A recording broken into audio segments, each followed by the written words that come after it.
लेके संविधानवा के पढ़े ले जब कोचिंगवा जइहा लेके संविधानवा के। जय भीम के तू नारा लगाइले मानी ले हमर कहनावा गे। जय भीम के तू नारा लगाइले मानी ले हमर कहनावा गे। पढ़े ले जब कोचिंगवा जइहा लेके संविधानवा गे।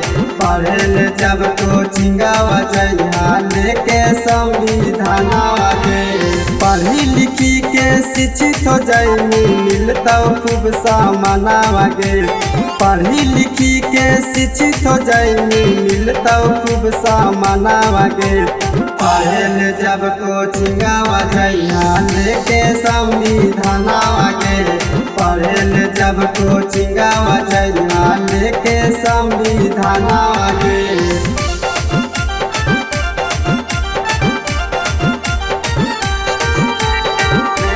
संविधानवा के पढ़े ले जब कोचिंगवा जइहा लेके संविधानवा के।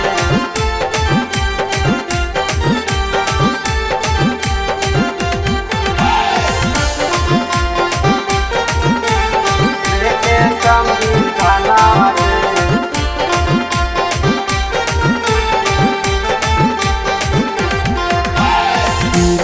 और रामायण लेके जइहा नई किताबिया।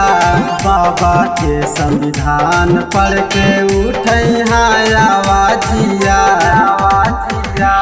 गीता और रामायण लेके जइहा नई किताबिया।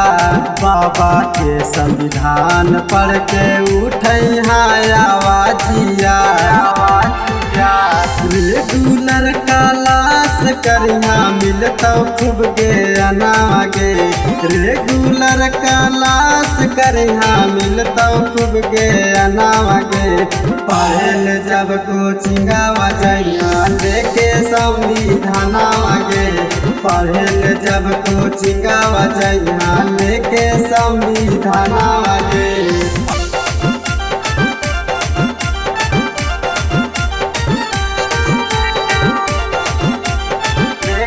संविधानवा के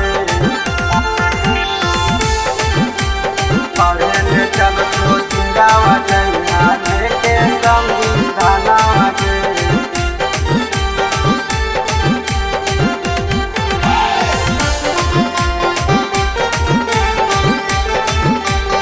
लेके संविधानवा के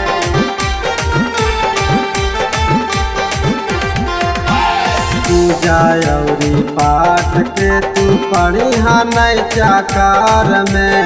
बाबा के किताबिया पढ़िहा रोजो अपन घर में। पूजा औरी पाठ के तू पढ़िहा नई चाकार में।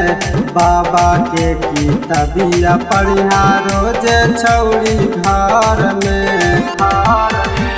आके समझावा हम कलेश सूरज अरुण सजनावा गे।